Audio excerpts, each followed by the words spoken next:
Yes. Thank you very much. Thank you for inviting me to speak today, and I will try to keep you awake. Hopefully I won't be that boring. My name is Carla Gilbride, and I am the Cartwright-Barron staff attorney at Public Justice. Public Justice was formerly called Trial Lawyers for Public Justice, and we are a public interest law firm. We bring high-impact litigation on behalf of consumers, low-wage workers, and the environment, and we hold corporations and governments accountable for abuses of the public trust. One of the things that I work on in my primary area of litigation is fighting against mandatory arbitration provisions that consumers and employees realize only once they try to pursue a claim for civil rights violation or consumer fraud or some other violation, and then they realize that somewhere, slipped into an employee manual or a contract that they signed in order to get admitted to a hospital or send their loved one to a nursing home, or just to buy a product online, there was this provision requiring any future dispute to go to arbitration. And, some of the things that we've been hearing about the arbitration process and how it works and what sort of terms are in these agreements, I just want to speak to a couple of those points because my experience in litigating these cases now, admittedly, we have cases that come to us because someone has a problem, but the idea that there are no longer, any unconscionable terms, or that's very rare to find one-sided or unfair or harsh terms in arbitration clauses anymore because, the courts have reined this in, that certainly is not my experience. I will frequently find arbitration clauses that purport to take away people's rights. For example, that say, if you go into arbitration, you will not be able to recover punitive damages. Arbitration clauses that say you have to go to Seattle, Washington, or wherever the corporate headquarters of the company is in order to arbitrate your claim.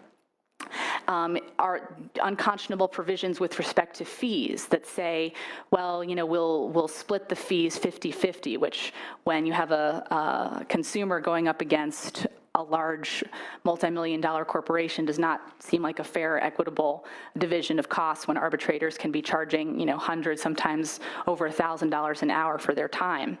And then you have these things called loser pays provisions or prevailing party provisions that says, whichever party ultimately is awarded relief in the arbitration, the loser will have to pay their attorney's fees. So not only would you have to pay the cost of the arbitrator's time, but sometimes, this consumer or employee is looking at the prospect of having to pay the lawyer's fees for the corporation if they lose. And this is obviously a deterrent for many people. And so that, particularly when the value of the claim is small. It's true that some of the large arbitration providers, like the American Arbitration Association and JAMS, do have due process protocols and rules that might prohibit some of these more onerous provisions from going into effect, but not all companies use AAA and JAMS. In fact, one trend that I've been seeing in my practice is that because of some of those very provisions requiring the employer or the company in a consumer arbitration to pay the bulk of the costs, and that can become a very expensive proposition, some companies are moving away from those more established providers and are coming up with arbitration provisions that don't name a provider, that just say you will have to arbitrate, and they're kind of vague about, who will run that arbitration and where it will be done. Or there are lesser known sort of fly-by-night arbitration providers who are being named in these contracts. Fred's Arbitration Service, for example, I'm just making that up, but so things that people would not have heard of and that do not have these established procedures and rules that we've just been hearing about. So there's a lot of variability in the system, and I'll just leave it at that because what I've been asked to speak about is the U.S. Supreme Court and their jurisprudence on the Federal Arbitration Act. So turning to that, the Supreme Court has had a prodigious love affair with arbitration over the last 30 years. And it's quite remarkable. In her dissent in the Direct TV versus Imburgia case, which the court decided late last year, Justice Ginsburg quoted her colleague, her former colleague, Justice O'Connor, from a case back in 1983. And what Justice O'Connor said in that case was,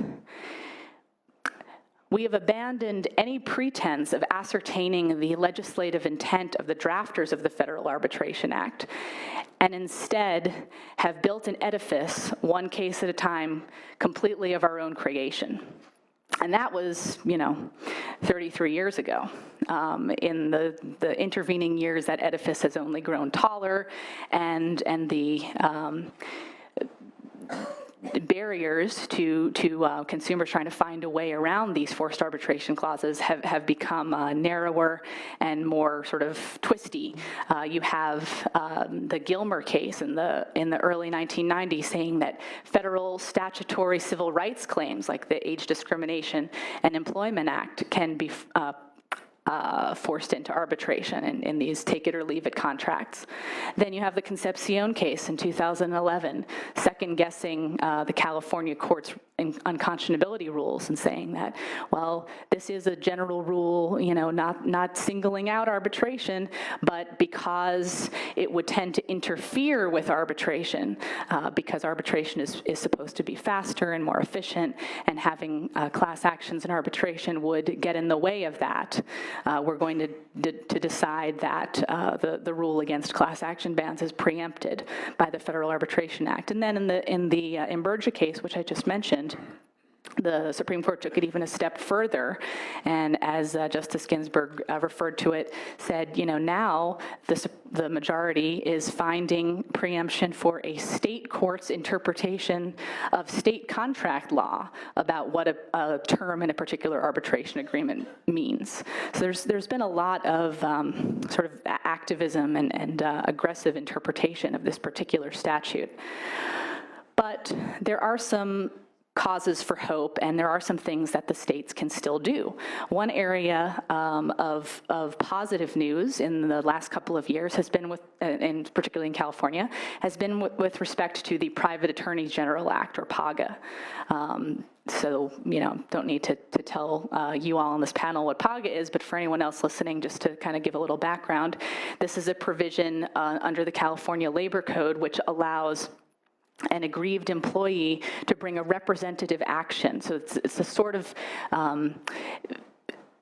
action that would be brought on behalf of the state for violations of state labor law, and 75% of the penalties go to the state, but it can be brought in a representative capacity by the employees who are affected.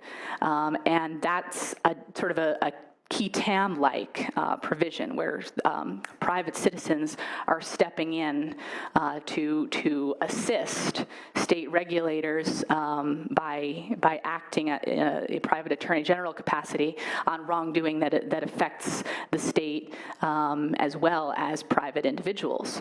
And there has been a long line of cases questioning whether these PAGA claims can be forced into arbitration, and whether an arbitration clause that says you can't bring a class or collective or representative action. Now, we know about class actions because of Concepcion, but what does that mean with respect to PAGA, which is a representative action? And the California Supreme Court in the Iskanian case said this is not an individual claim. This is the state's claim, and a public a law that was passed for a public purpose cannot be waived through a private agreement. And so, these PAGA claims cannot be waived through an arbitration clause. That decision in the Iskanian case was petitioned for cert up to the Supreme Court. The Supreme Court didn't take it, so it stands as a matter of state law. Then another case was taken up to the Ninth Circuit Federal Court of Appeals, the SACAB versus Luxottica case, and the Federal Ninth Circuit agreed with the California Supreme Court that this is not like Concepcion, this is not like a class action, because it is being brought on behalf of the state, and the state has a separate interest. And some of the concerns about, interfering with the the efficient procedures of arbitration don't obtain with respect to PAGA because you don't have, absent class members whose rights you have to protect. Instead, it's the state's interests that are at stake. So, one of the questions that I was asked to talk a little bit about is, what can California do? What are the paths for taking action?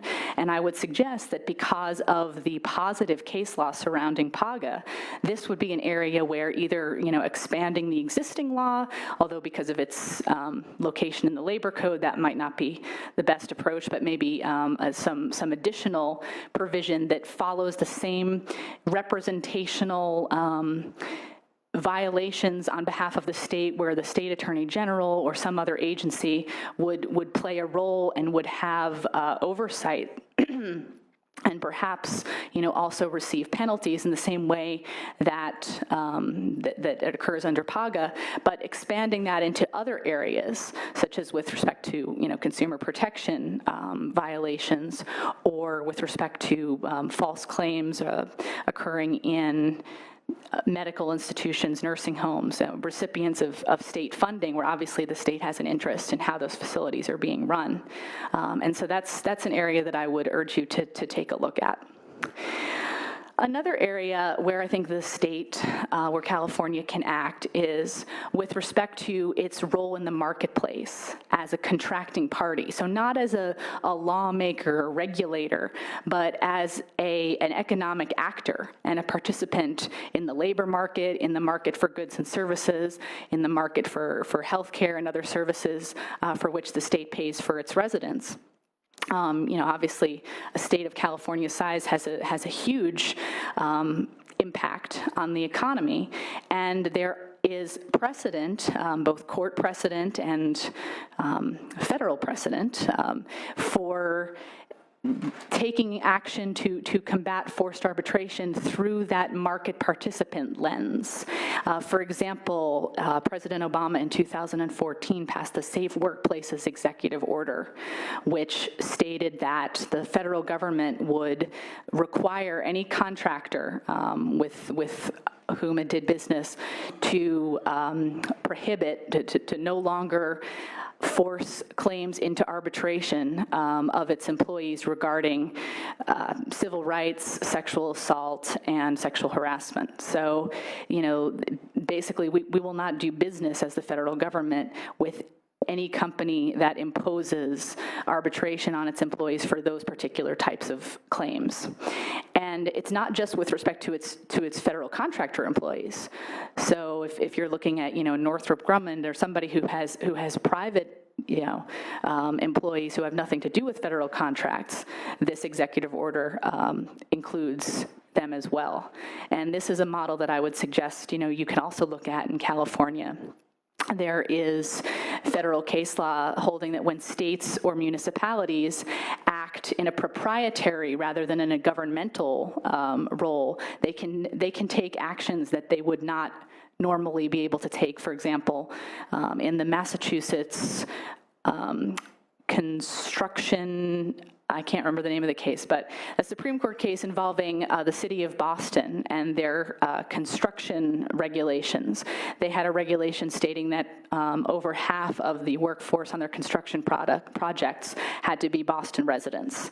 And the Supreme Court held that, that because they were acting as basically as an employer, they could make that sort of a distinction in a way that they would not be able to do if they were acting in their governmental role. So that's another area where you don't, run the same risk of FAA preemption that you would if you simply took a whole category of claims and said, these cannot be subject to forced arbitration.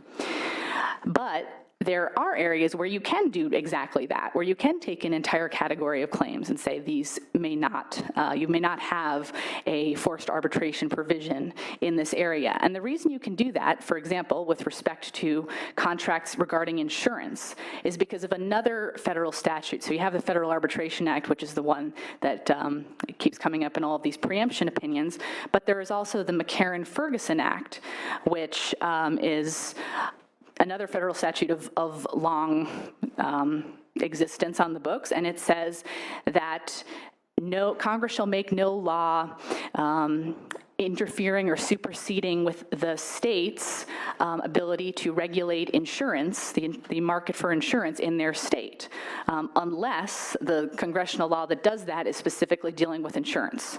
So it's what's called the reverse preemption provision. And it says, the states are left to regulate this area, Congress won't step in and do anything to supersede or preempt them unless the congressional act that does that is specifically concerned with insurance. Now, the FAA is not specifically concerned with insurance, and there are a number of court decisions from around the country holding that states may regulate insurance, including banning forced arbitration outright, and they're permitted to do that because of the reverse preemption clause in the McCarran-Ferguson Act. So, that would be a third area promising for state action. Thank you. Very, very interesting, very helpful. If there are fourths and fifths, maybe we can get to those after we finish with our panel. We're going to leave a few minutes for Q&A at the end, so maybe we can come back to you. It's very helpful. Thank you very, very much. Mr. Olson, if you'd like to proceed, I'd love to hear your thoughts. Good afternoon. Thank you very much. It's a pleasure to be here. I'm Robert Olson. I'm a partner in the firm Grainis Martin Stein Richland. I am an appellate lawyer, civil appellate lawyer by trade. I've handled a number of arbitration appeals. I argued the Sanchez case on behalf of the car dealer there. I've also been involved in cases challenging arbitration awards in appellate courts. I thought that I would try to go over some of the basic ground of what the lay of the land as to federal preemption under the Federal Arbitration Act. And the Federal Arbitration Act goes back to the 1920s. It's very short. The relevant portion here is that a written provision to settle by arbitration a controversy thereafter arising out of a contract shall be valid, irrevocable, and enforceable, save upon grounds as exist at law or equity for revocation of any contract.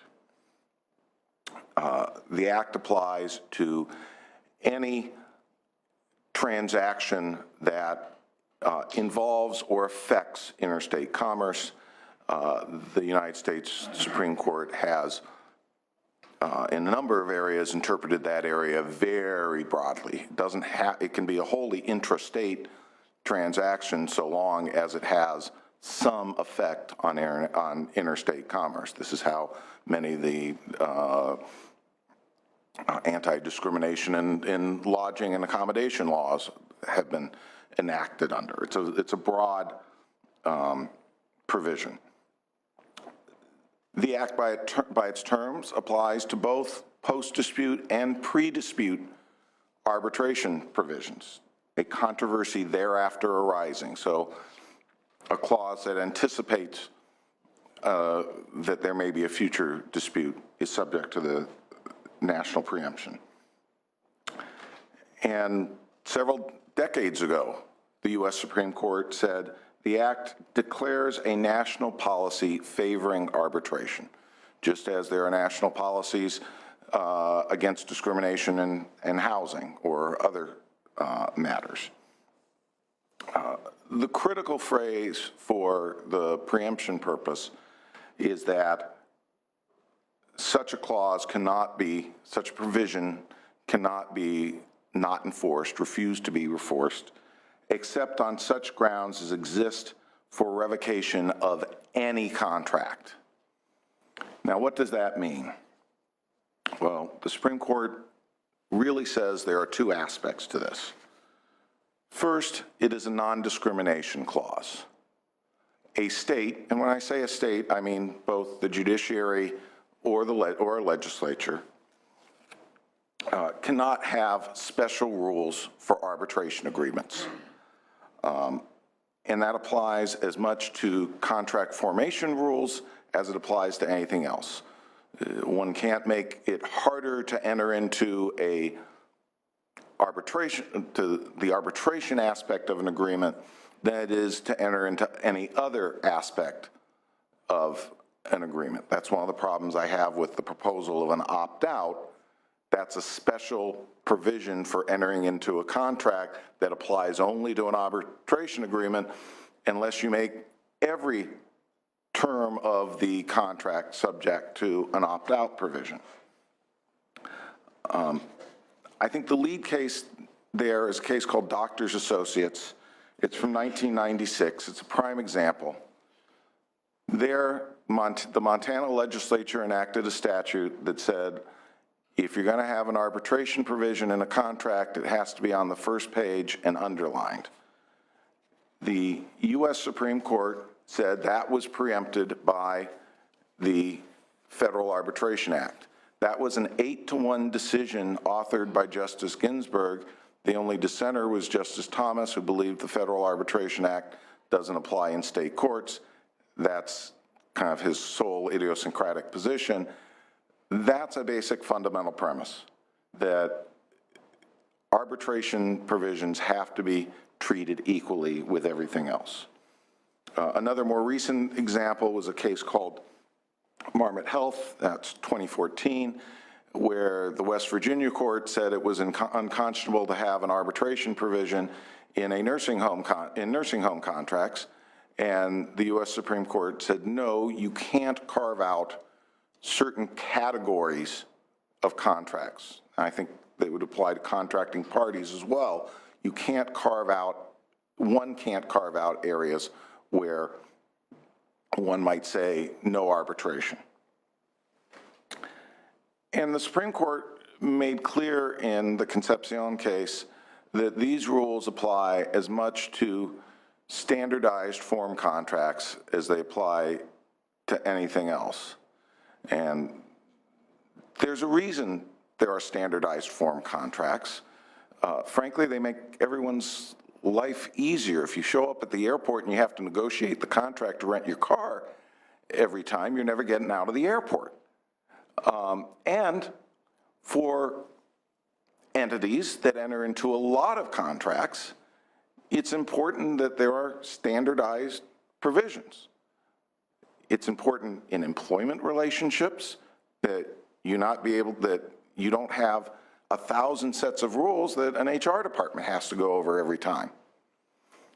But since you have standardized rules for lots of things, in employment, for example, trade secrets, non-compete agreements, the same rules have to apply for arbitration agreements as apply for other types, other subject areas. In the Sanchez case, which I mentioned, the California Supreme Court recognized you can't have different rules for determining what's an unconscionable arbitration provision from what the standards are for determining whether the price, the location, terms of performance are unconscionable or not. The second aspect of Federal Arbitration Act preemption that the Supreme Court recognized in Concepcion was that states can't act to undermine the fundamental nature of arbitration. They can't enact rules, again, judicially or legislatively, that hamstring the basics of an arbitration as informal, expedient, and the like. What the Supreme Court said was state rules cannot stand as an obstacle to the accomplishment of the FAA's objective or interfere with fundamental attributes of arbitration. So I think key words there are fundamental attributes. A state's mere preference for procedures that are incompatible with arbitration and would wholly eviscerate arbitration agreements are not allowed. And there's, I think, an important other variant on this, which is that where there's an arbitration agreement, the Supreme Court has said that it is up to the arbiter to decide in the first instance what the law is and how the law applies in that particular circumstance. Now, the Supreme Court has not addressed what sort of state judicial review there might be of such legal interpretations.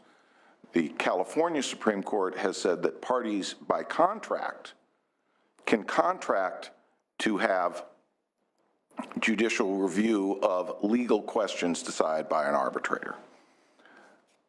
So what does this all mean? As I said, there can't be arbitration-specific rules. And a state can't act simply to try and circumvent arbitration.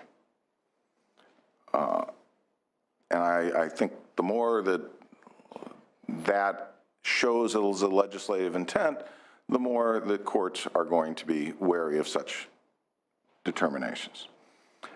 Now, I do want to make a point here. None of this addresses substantive rights. The Federal Arbitration Act has nothing to do with substantive rights. It is true that sometimes in some arbitration provisions, substantive waivers are thrown in there. The example was given of no award of punitive damages. I don't view that as an arbitration question, though. That same provision could be thrown anywhere in the contract. It just happened to have been amongst the arbitration words, but analytically, it is not part of the arbitration deal, of the arbitration agreement. So let me address a couple of issues that have been discussed and that have in some of the background materials. One is whether there could be some sort of judicial review of legal decisions by an arbitrator. As I said, under California state law, parties can contract to do that. I think it's an open question whether there's federal preemption of doing so, but I think a very reasonable argument can be made that it could be allowed. Frankly, I think many in the business and employer community would welcome it. I've gotten lots of calls from people upset with arbitration awards who feel that the arbitrator has misinterpreted the law, and I've had to tell them, you're basically out of luck. That's an issue that I think easily cuts both ways. I think one area where it ought to be considered is review of whether an amount of punitive damages meets the constitutional threshold. I've certainly argued that even under the existing law, that should be something, if the state is going to enforce a penalty, the state ought to make sure that it's a constitutional amount. Certainly, if an arbitrator said that he or she was going to enforce a racially exclusive covenant in CC&Rs and someone came to state court to try and enforce that arbitration award, no state court would enforce it, and properly so. I think that should be true if someone is worth $10,000 and they have $1 million punitive damage award against them. I think the PAGA and key TAM issue gets more complex and nuanced. I agree that Iskanian has held that those that PAGA claims are exempt from mandatory arbitration provisions. The U.S. Supreme Court has not spoken on that issue. I think that the more such claims look like legitimate state enforcement that an attorney general would do, the more likely they're to be found not to be preempted. But the more it seems that PAGA claims or key TAM claims are just being used as a way to evade arbitration, I think the more problematic it gets. I do have one other comment on that, which is that some of the proposals have been that any person should be allowed to pursue PAGA and key TAM claims. I think we have some experience going down that road with Business and Professions Code 17200, and I think that's problematic. Even if you have theoretical Attorney General oversight, you're going to have to fund a large Attorney General staff to be actively involved. I have more concerns about trying to put limits on fees. I think that may have some issues as far as preemption. I also think the premise is somewhat misfounded there. If one's looking just at the cost of filing, maybe a filing fee and arbitrator fees may be more expensive on their face than filing in court, but it's pretty well recognized that a court action costs more. You pay a filing fee every time you file a motion. It's $500 or $600 to file a summary judgment motion, and it's a lot more time. It is a longer, more involved process. Lawyers get paid more in court actions for their time than they do in arbitration proceedings for the simple reason that it takes more time. There was a comment about, two comments, one about exempting insurance contracts. We actually have a long experience with arbitration in insurance. The statutory fire policy, this is the policy that is in the insurance code that every homeowner's insurer has to use, provides for an appraisal process. If the home burns down and there's a dispute as to how much the home was worth, there has to be an appraisal. That is an arbitration. Uses a different term, but it's an arbitration. And that process has been used in this state for decades, I would say 50 years at least. And I've never heard of, or I have not heard much of someone saying there's a problem with that process. So I would urge some restraint before stepping in an area where there has been experience of something going smoothly. Mr. Olson, another 30 seconds. Another 30 seconds. I had one more thing I wanted to address, which was arbitrator ethics. And I am all in favor of arbitrator ethics and arbitrator disclosures, but I urge you to be cautious about putting in rules that can be used strategically. The lawyer who runs the Google on the arbitrator knows he or she has failed to disclose something and then waits to see what the arbitration award is before they raise it. I was involved in a petition for review in a case called Jeffrey Mangels, where the court struck down an arbitration award because after the award, the losing side ran a 5-second Google search and found that 10 years prior, a lawyer in the Jeffrey Mangels firm had, unbeknownst to the arbitrator, put him down as a reference as someone he'd tried cases before. That's something, as someone said, any lawyer these days, it's malpractice not to run a Google on the arbitrator, and you need to be cautious about letting people have these sorts of arrows in the quiver to be used strategically.